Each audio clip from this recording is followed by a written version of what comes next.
No, no, no. Not God bless America. God damn America. That's in the Bible.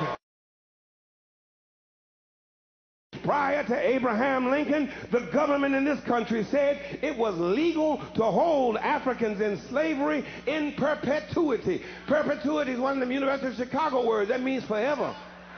From now on. When Lincoln got in office, the government changed.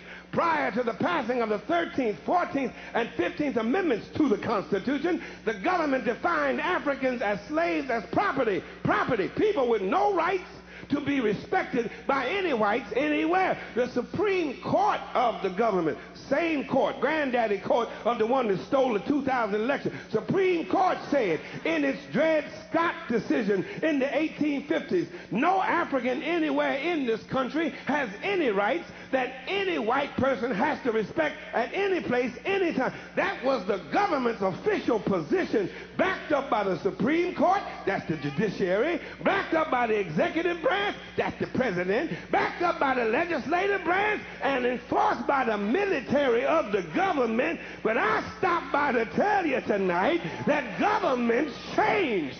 Prior to Harry Truman's government, the military in this country was segregated. But governments changed prior to the civil rights and equal accommodations laws of the government in this country. There was back segregation by the country, legal discrimination by the government, prohibited blacks from voting by the government. You had to eat in separate places by the government. You had to sit in different places from white folk because the government said so. And you had to be buried in a separate cemetery. It was apartheid American style from the cradle to the grave, all because the government backed it up. But guess what? Governments changed. Under Bill Clinton, we got a messed up welfare to work bill, but under Clinton, blacks had an intelligent friend in the Oval Office. Oh, but governments changed.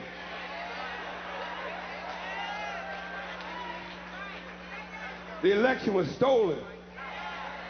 We went from an intelligent friend to a dumb Dixiecrat, a rich Republican who has never held a job in his life, is against affirmative action, against education, I guess he is, against health care, against benefits for his own military, and gives tax breaks to the wealthiest contributors to his campaign. Governments change, sometimes for the good and sometimes for the bad. But I'm fitting to help you again. Turn back and say, he's fitting to help us again. Where governments change, write this down, Malachi 3:6. Malachi 3:6, thus saith the Lord.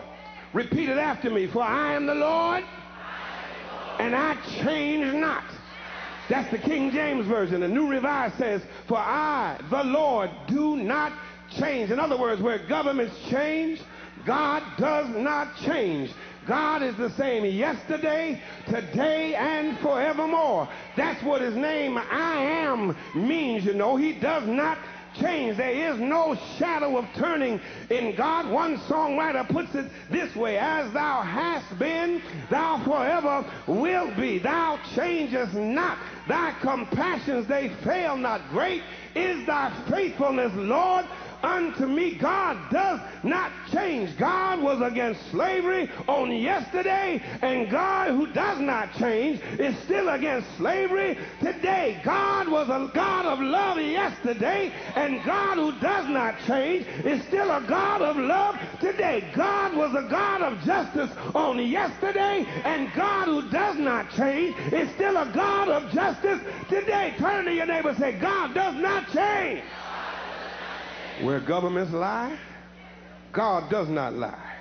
Where governments change, God does not change. And I'm through now. But let me leave you with one more thing. Governments fail.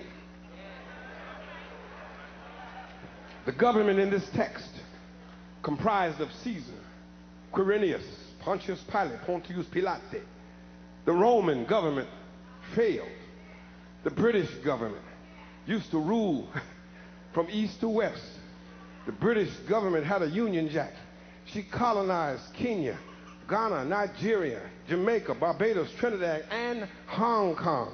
Her navies ruled the 7 seas all the way down to the tip of Argentina in the Falklands. But the British government failed. The Russian government failed. The Japanese government failed. The German government failed. And the United States of America government, when it came to treating her citizens of Indian descent fairly, she failed. She put them on reservations. When it came to treating her citizens of Japanese descent fairly, she failed. She put them in internment prison camps. When it came to treating the citizens of African descent fairly, America failed. She put them in chains. The government put them on slave quarters, put them on auction blocks, put them in cotton fields, put them in inferior schools, put them in substandard housing, put them in scientific experiments, put them in the lowest paying jobs, put them outside the equal protection of the law, kept them out of their racist bastions of higher education, and locked them into positions of hopelessness and helplessness. The government gives them the drugs, builds bigger prisons, passes a 3-strike law,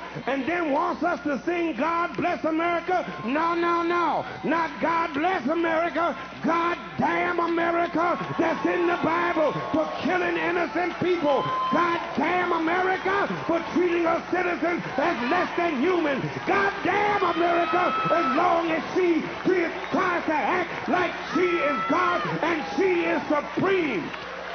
The United States government has failed the vast majority of her citizens of African descent.